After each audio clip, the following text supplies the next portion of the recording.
Coming up today on the Nice Guys on Business. The person you like the least, the person who annoys you the most, probably at some level has some skill, some personality trait, has something that you need in order to be successful. If I do not partner with the people who drive me crazy, those anal retentive project managers, if I don't partner with them, everything falls apart because I never get anything done. So that's really the key here, is connect with people who are not the same as you, whether it's disciplines and experiences or personalities. There's so much richness to this whole conversation. The Nice Guys apologize for any inconvenience that this podcast has caused anyone. By the way, is there anyone listening who knows how to fly a plane? Need an education on how to grow your business? The Nice Guys are here to help. Learn about great customer service, networking, and how just being nice can help you prosper. Now, here are your hosts, Doug Sandler and Strickland Bonner. Hey, Nice Guy community, welcome back, welcome back. It is Monday. My name is Strickland Bonner. On the other side of the microphone, Mr. Doug Sandler. We are talking, is it Steven Shapiro or Shapiro? Yeah, no, Steven Shapiro. I don't know if he's from Philadelphia. I think he lives in Florida now, but he's a Shapiro, not a Shapiro. Or maybe he's a Shapiro, not a Shapiro. I don't know. Well, you interviewed him. You should know. I'm pretty sure it's Shapiro. I said Shapiro, and if he's not unless he was a really polite guy and not correcting me, maybe his last name is Smith, actually. No, it's definitely Steven Shapiro. He is not just an outside-the-box thinker, because that wouldn't be right. He is a build a better box thinker, which I really love. Really love. He's got a book called Best Practices Are Stupid. So as soon as I saw the name of the book, that's when I fell in love with this guy. Oh, totally. Best practices are stupid. They're so stupid. No, it's ridiculous. I really love that. He's got another book called Personality Poker. Discover how personality impacts innovation and how your team can have a winning hand. It's so true. I mean, just because you've always done something that way doesn't mean it's not incredibly stupid. We're going to get to our interview with Steven, but I wanted to just spend a second. If you have not yet gone over to Patreon, please take a moment. Patreon.com/nice guys. We have a 1, a 2, a 5. I think we got like 15 different levels that are over there with 15 different levels of rewards. Some of them are t-shirts. Some of them are joining our Slack group. Some of them are just extra bonus content. So make sure, please, we love your support. We need your support. We want to see this group grow. And the best way to do that is to help us get a little bit better, higher quality production, because we got to hire somebody other than Strickland to do all that stuff. Yeah, and this week's episodes are a total shit show. What you're going to hear tomorrow and Thursday, it's just a mess. It's a total disaster. So just so you have an idea of what's going on, Strick and I, we were on such a rant for Tuesday and Thursday's recordings that we had to continue. So we don't know. We had a bonus go in there somewhere. We're not sure if we're going to, whatever. You'll see it. It's a shit show. Total shit. It is. It's a total mess. Well, you never know, though. Steve might be a little bit not happy about the fact that we're using explicit words already in his introduction. I can bleep him. You should have told me that ahead of time. I don't know. He's a loose guy, and he's a very in the moment kind of guy too. He's all about talking about that breakthrough moment. He definitely does. He understands that innovation is definitely the thing that you need in your life. You got to stop asking for opinions. You got to build this better box thing. You got to stop talking to people that are just like you. You got to start really expanding your message and your audience. He's definitely an expert in the enemy of wow, I can't even speak right now. Expertise is the enemy of innovation. He talks about all of that. Really cool guy and professional speaker. And he actually, I think that he's involved with the C-Suite network also. Oh, yeah? Yeah, I mean... You should know. You sold everybody that already, right? No, he's not a podcaster in the C-Suite network, but he... Oh, yeah, okay. Maybe what we should do is we should build a podcast for him, and then I could sell him on the C-Suite network. How do you think? Good idea. Do you think? But you think he's a C-Suite, author? No, not even that either. He's a part of the C-Suite advisory network. Oh, so he's a C-Suite executive. Exactly. Okay, makes sense. CBS, CIO, Inc., CNBC, ABC News, Harvard Business Review, Wall Street Journal, New York Times. This guy, freaking everywhere and everything. He's amazing. Hey, Strick, he picks as I'm not going to give away this song title, but he picks as the song that he had to think the song title that represented your life. He picks a 1974 release. Okay. I think you're going to like it. I think you're going to like it a lot. Anyway, why don't we get to the interview after we, of course, read the promise statement. The promise statement here with the Nice Guys is to provide a learning experience that is entertaining and adds value to your life. Hopefully, we are doing that. If you feel like we are either doing that or short on the mark, or if you just want to reach out and say hi, reach out and touch somebody. But just be careful where you're touching them. You must have something going on at your house. You're not quite as involved with this episode as I was hoping, Strick. Everything okay? With this episode or with this intro? Well, you weren't involved in the episode interview. You're in episode the editing of it, of course you were, but everything else. Are you with me, or are you okay? I'm just, man, busy shit going. There's so much shit going on right now. I mean, we're kind of crazy. It's busy. It's all good though. So if you want to reach out to us, at Nice Guy on Biz is Strickland, at DJ Doug is my handle, and I think can we just get to the interview? Are you trying to say that I'm not interrupting you as much as I normally do, Doug? Is that what you're trying to say? Exactly. You're so used to me interrupting. It's like you're talking and you're like, you're going to stop and wait because you know I'm going to jump in and interrupt. And then I don't jump in and interrupt. You're like, what happened? I know when you don't interrupt me, I'm not used to it.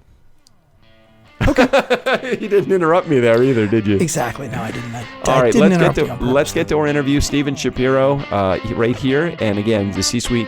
What the heck are we doing? What is our podcast name? We're proud to be associated with the C-Suite Radio Network, right? Thank you. The Nice Guys on Business, right here.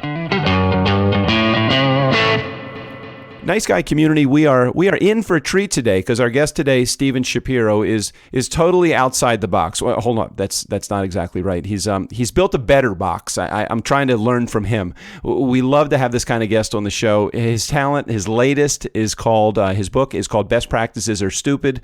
Plus, he's developed a product, actually a card game. Strick will really like this a lot, called Personality Poker. Straight from Orlando, Florida. Steve, welcome to the Nice Guys on Business podcast. Oh, it's a pleasure to be here. I'm really looking forward to the conversation. I think Strickland, my co-host, will love this personality. Anything that involves the word poker, he will really love. So let's start here. So much of what I'm reading about you is about finding that breakthrough moment. Now, I'm trying to figure out through some of the research that I've done and looking at some other stuff that you've put together, is this one thing or is it a series of action items that you do in order to find that breakthrough moment? Well, I mean, breakthroughs come from a lot of different perspectives. So the first thing that I always find is that you need to be asking the right questions. And that's actually a multiple step process even there. Because what happens is, we especially if you're a creative person, as entrepreneurs or solopreneurs, sometimes we're a little more creative and dynamic. And so we try lots of different things. We chase bright, shiny objects, and not everything is valuable. I mean, we need to be creating value for the market in the way the market wants value created. So we need to be asking the right questions and solving the right problems and working on the right opportunities. And that to me is the first step of breakthroughs, because if you don't have that, then having the greatest answer to the worst question is sort of irrelevant. And then the second half is just, there's a whole science behind breakthroughs, which is really about recognizing that expertise is the enemy of innovation. When you know a lot about your topic, when you know a lot about your industry, when you think you know a lot about your customers, you actually create blinders that prevent you from being able to create breakthroughs in fundamentally different ways. I love that you say that expertise is the enemy of innovation, because I had been an entertainer before doing a career reinvention about a handful of years ago, and I never was the guy that would go to any of I didn't go to the conferences, I didn't get involved, and I know it's important to be a part of a community to have some sense of belonging, but I always thought, I don't want to learn, the title of your book, I don't want to learn the best practices of being a mobile DJ, because if I do that, I'm going to end up charging $750 or $500 to do what I do instead of the $4,000 to $6,000 that I'm able to charge. So is it really, is that what it's all about? Is just trying to create this new box, and can it be that simple? I guess, it's simple. It's not necessarily easy, but that's, to me, really one of the key things is to recognize that we tend to spend our lives doing two things which actually lead us down the path of a lack of innovation. One of them is we tend to just ask the wrong questions. We think we know what we should be working on, but in fact, it's not the right thing. And then the second path, or the second issue, is and you hit on it perfectly. We are wired to want to hang around with people who are similar to us. Opposites don't attract. We've been told that. It's absolutely not true when it comes to human interactions, and in particular in the workplace. So if we hang out with people who are similar to us, we have that sense of community. And you talked about that earlier. I love being with speakers for community, but if I really want to get the breakthrough thoughts, I can't just replicate what other speakers are doing. I need to actually go outside the speaking industry to understand some of those breakthroughs. Yeah, and that's the best part of building a business. That's when you're a creative entrepreneur, and I think those are probably very similar words. I mean, being creative and being an entrepreneur, you have to be. We really are in a position where we don't want to duplicate what other people have done.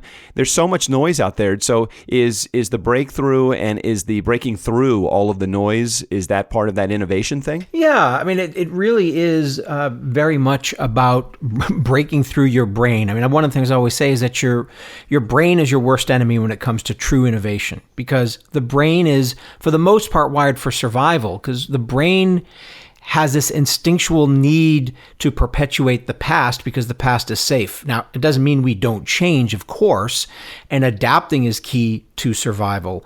But it's more survival mechanism rather than it is relevance mechanism. And that, to me, is what innovation is about, is how do we stay relevant in the minds of a changing and fickle market? So are you a fan of Malcolm Gladwell's Tipping Point? Have you read that book, or do you know anything about it? Oh, sure. I mean, I love the book. I love the concepts behind it. Sometimes a little difficult to implement, but conceptually, sure, love that. Yeah. So is there a difference between a tipping point and a breakthrough moment? Well, I do think they're different things. A tipping point is really the culmination of a lot of different things coming together, which sort of gives you that hockey stick where things just sort of grow at an exponential level.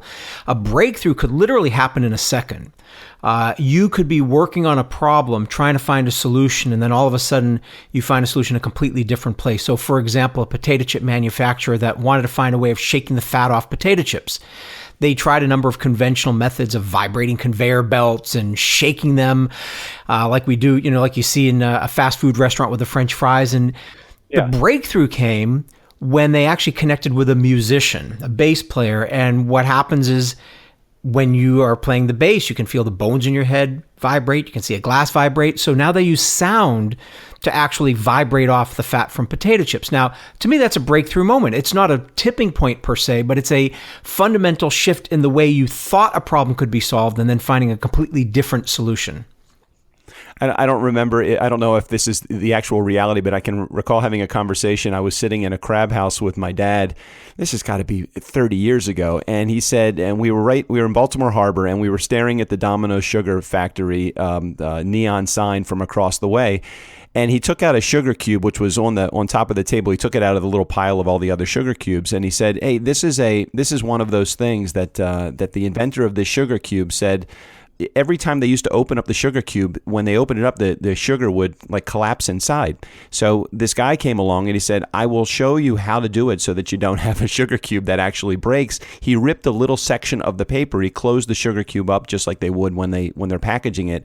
And when they reopened the sugar cube up, it didn't break. And it was just this little rip that made him a millionaire based upon his invention. It was just something that was totally outside the box, or really he created a new box kind of thinking that their engineers couldn't come up with. It's just so amazing that those breakthrough moments, you're right, it could be just a split second of somebody's life that can create that moment for you. Yeah, absolutely. And I love that example, and it's amazing how sometimes, like I said, it is simple sometimes to make those connections. And the key is I always ask the question, who else has solved a similar problem? So if I'm working on something, I need to sort of reframe it in a way that allows me to find or get access to someone who solved something in a different area of expertise.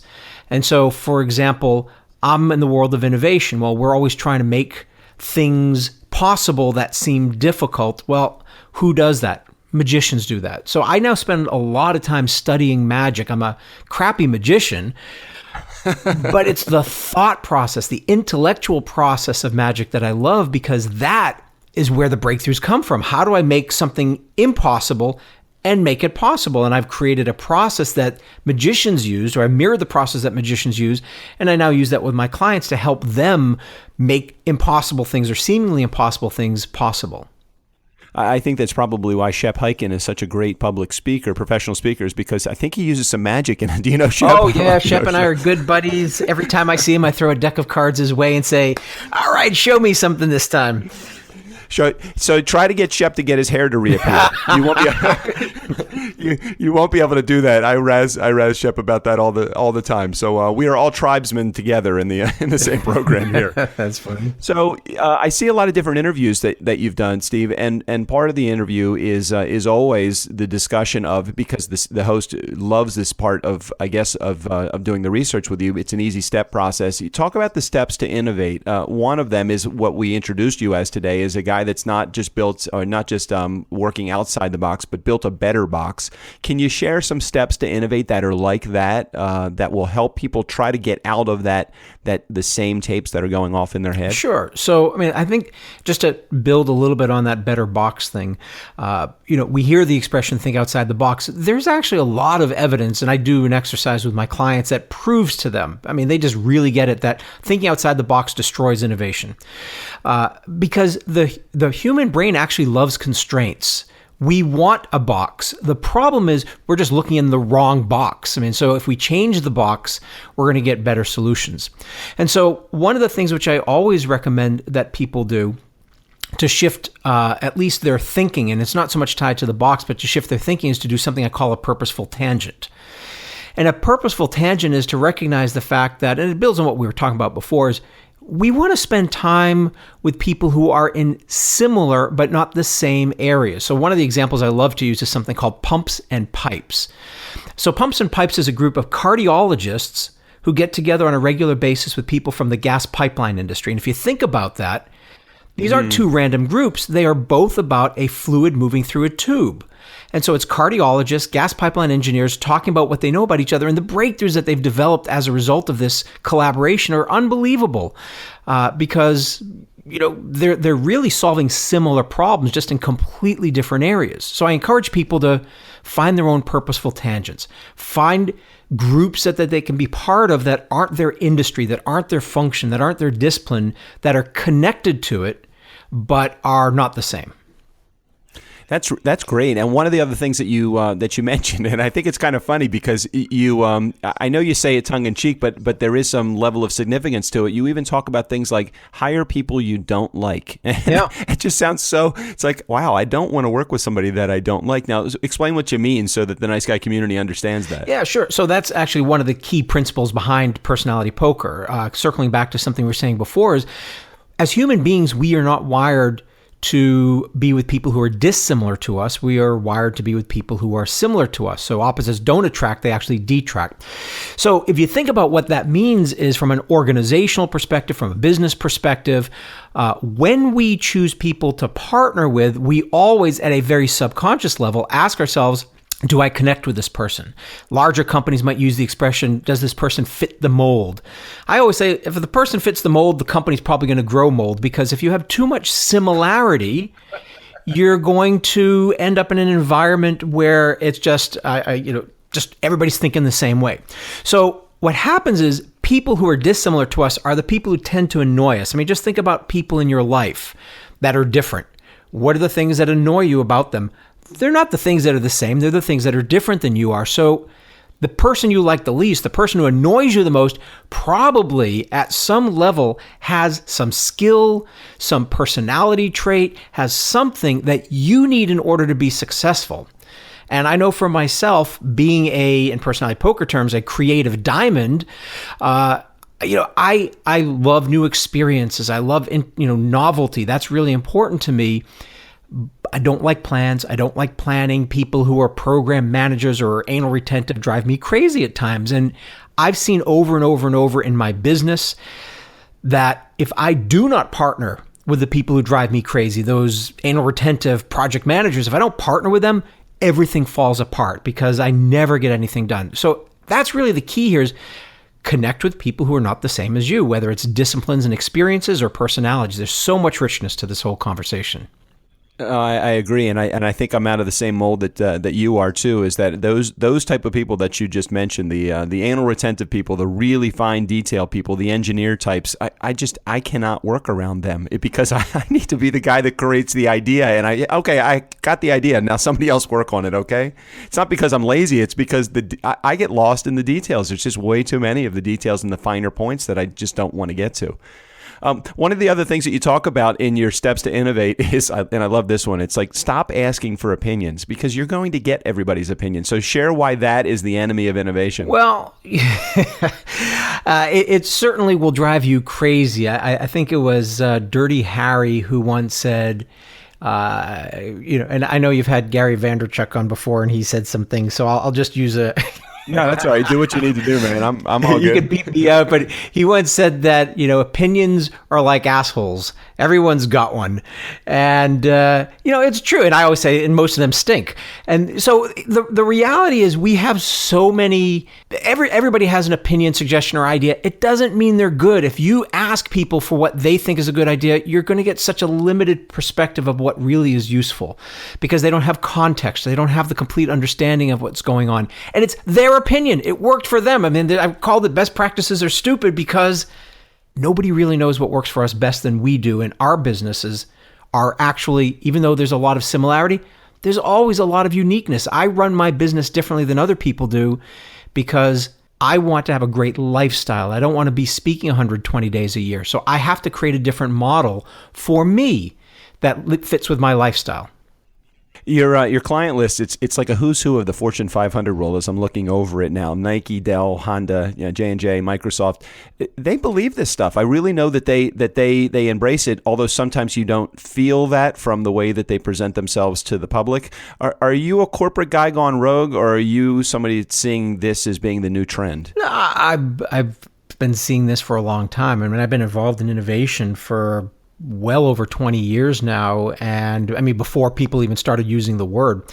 And it's starting to catch up. I mean, unfortunately, innovation as a word has become a buzzword, which means that it can get rejected. Oh, we don't have time to innovate anymore, or we tried that, it doesn't work. And, I think what's happening is people recognize they need to change. Get rid of the word innovation. We need to create new products and services. We need to adapt, evolve, and change, and we need to do that repeatedly and rapidly. So every company knows they need to do that. They might not like the word innovation. And the issue is that the techniques that they've been using in the past were actually bad. I mean, like suggestion boxes.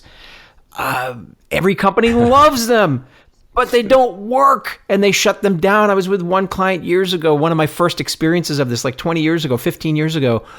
They had a suggestion box. They got thousands of ideas. They implemented 2. Everybody revolted. The innovation team was fired, and they shut down the whole program. So, because they were doing it wrong, we've been taught a lot of silly things over the years, and it's time to change. All right, but hold up though. So what's today's suggestion box? Now you got me going, because it's really funny, because so many companies that I walk into, we have a nobody likes a suggestion box. Well, why the fuck does everybody have a suggestion box? So, look, they're always good in the beginning because they get people involved, engaged, and excited. But at the end of the day, what I've found, and we've done so much research on this, is that we want to focus not on ideas, but on well-framed questions. And if you think about it, really a suggestion box is just asking a question: how do we improve the business? That's the question. The problem is that is such a big, broad, abstract question that if you ask questions like that, you get thousands and thousands of irrelevant and fluffy ideas. So we need to change the question. I call it the Goldilocks principle. The Goldilocks principle basically says, Goldilocks and the 3 bears. One bed's too soft, one bed's too hard, one's just right. Well, we tend to ask questions that are too soft. How do I improve the business? How do I increase sales? How do I improve productivity? These are just so complicated and create a lot of noise. That's the too soft part. The too hard part is where we get so specific, where we ask the question in a way where we're going to find a very narrow range of possible solutions. It might be because we framed it that we can only get the answer from the speaking industry or from the podcasting industry, as opposed to looking at entertainment at a broader level. So when people ask others to solve an important problem and it's framed properly, we've just seen a massive unleashing of innovation potential inside of organizations. So I wonder what the solution is to that. What is the new suggestion box? The new suggestion box is what I call challenge-centered innovation. It is where you ask people for solutions to well-framed challenges.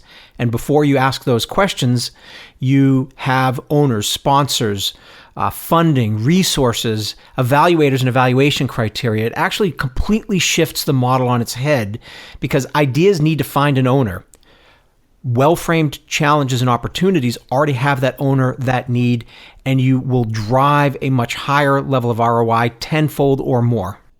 Hey, let's move on to something that I call the tools, tips, and tricks portion. I wrote a blog, and it seems to have taken off in my community on my website, and I thought I'd bring it over to the podcast. Of course, every great idea has an equally horrible idea in action, so I want to make sure that I phrase it well and do it for you. So we're looking for action items, tools, tips, and tricks. Are there some tools and technology that you use on a regular basis that you think would be good for our community to use also? Sure. I mean, there's so many. I mean, so just a couple of things in terms of my innovation philosophy, then actually I'll give you a couple that aren't related to me at all. I think the first thing is just to recognize that whatever you're working on, step back and ask, what's the problem I'm solving? Am I solving something that's important? Am I focused on my differentiator? Am I focused on something that's really going to create value that people are going to pay for value? I mean, it's really, the market has to value it enough. And a lot of times an idea is not valued by the market. It's just an idea. Mm-hmm. The second thing is everything we talked about. Start hanging out with people who are dissimilar to you, people from different industries, different functions, people with different personality styles.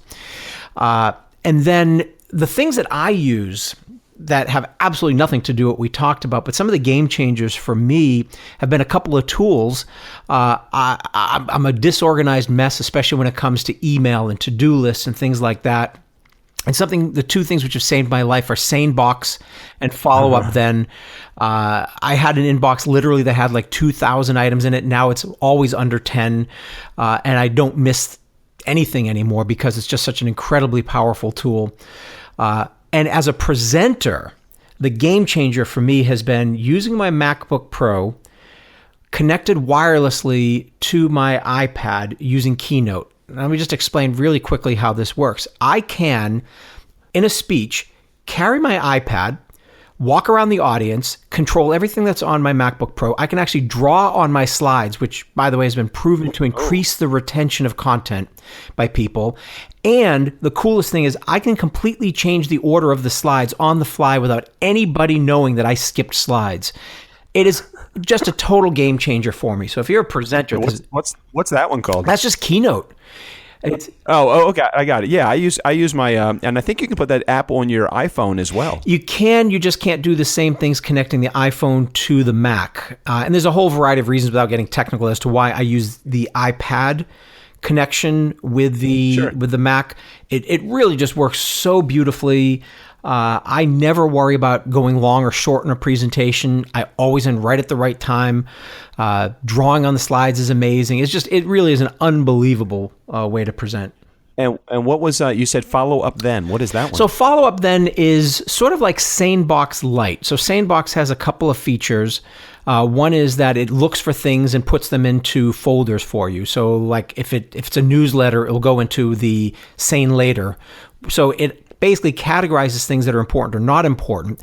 There's also a feature which allows you to say, oh, this email, I don't want to deal with it now. I want to deal with it next week. Follow Up Then only is that second feature, but I actually like Follow Up Then better for the deferring of things. So if an email comes in and I know I don't want to deal with it now, I'll just forward it to tomorrow at Follow Up Then. Tomorrow morning it shows up in my inbox, or 1 month at Follow Up Then. Or if I'm writing a client and I say, okay, great, well, let's connect in 6 months, I will send the message to the client and then BCC, 6 months at Follow Up Then, and in 6 months it shows up in my email. So I know some people who are, to-do experts say never use your email for that, but I've never found anything that works better. No, I'm with you. I'm a big fan of SaneBox. I'm a user of it as well, and I'm also a sticky note follower where I write my task lists every day. So very similar to you. I never had an inbox that was out of control with thousands in it. But I know many people in our community. They've actually sent me plenty of tweets that have 15, 20,000 messages in their inbox. That would drive. I have an anxiety issue already. That would create an nth degree anxiety issue if I walked into my office every day and saw that. No, I need to keep it under 10 or 20, or I go messy. I'm just completely nuts with it. Yeah. Oh, I'm now that way. And let me throw one last one out for people who do video. This one to me is just a game changer. It's just an app called Prompt Smart. One word, Prompt Smart. And what it is, it's a teleprompter app, which I use on my iPhone. And if I need to, shoot a video and I want to make sure I get the words exactly right, basically what it does is you load in the script, and instead of like a lot of teleprompters where you need somebody manually controlling it or it's set at a particular speed, it actually listens to your voice. And so as you read it, it advances the text over, and basically as you read it, the eyeballs look great because it's just designed in a way where the camera's perfect. I mean, it is seriously a real game changer, I think, when it comes to doing teleprompters. That's awesome. That's awesome. All right, let's have a little bit of fun here. If you had to pick a song title that represented your life, Stephen, what would it be? I like the song, I think it's called Magic by Pilot Hope. What? Whoa! It's the magic of radio, right? That's pretty amazing. I do like that one. So 1974 release. So I'm assuming you're not that old that you would have a 1974 release as a popular song. Why Magic? Well, first I love magic. I think my life has been magical. I feel blessed every day for everything that comes into my life, and I don't understand it sometimes. I really don't understand how I got where I am with my life. So I think it just feels very appropriate. And I was 10 years old when that song came out, so I remember it very well. You and I are the same exact age. December 4th, 1964. When were you? April 25th, 1964. All right, you're a few months older than I am then. So I was thinking you probably weren't into the Selena Gomez remix of Magic that was recently done. I did buy it out of curiosity, but I don't listen to that one quite as much. That's a good song title. I like that one. Strickland will again, my co-host will enjoy that too, and hopefully he won't get too mad at me because I mix it into the little show here with Zencastr. This thing has been great. I love it. If any podcasters are out there and you're not using Zencastr, check it out. It's a very cool tool, and we're not an affiliate, so feel free to buy that. There's no endorsement other than the fact that it's a really cool program. Let me ask you a few questions. This is the rapid fire Q&A. It's just a handful of questions. I'm going to do my best not to step on you and just take maybe 10 or 15 seconds for each answer. Don't really have to get into a lot of explanation. Just curious what your answers are. You cool with that? Sure. I'll give it a try. All right, here we go. This is the first time somebody said, hey, could you just shorten your answer a little bit? All right, Steve, be relatable. What do you suck at? What do I suck at? Being organized. Yeah, I think you did say that. That's interesting. For somebody that's a successful guy, it's always amazing to me that organizational skills are not on the top end of the list. But again, it just proves that you don't have to be organized to be successful. You have to partner with people who are. That's true. Be transparent. How did you pay your bills when you first got going? When I first got going, well, that's a long time ago. As an entrepreneur, fortunately, I'd just come out of a good consulting job and had a pretty good bank account, which I depleted quickly over a period of years. So that's what got me going. In the very beginning, it was just being very frugal. All right. Be confident. What do you do as an entrepreneur that's as good as it gets? What do I do that's as good as it gets? I don't know. I guess for me, just getting to do what I do is as good as it gets. I mean, I love traveling. I love meeting people. I love speaking. To me, this is just like, I can't believe this is the life I have.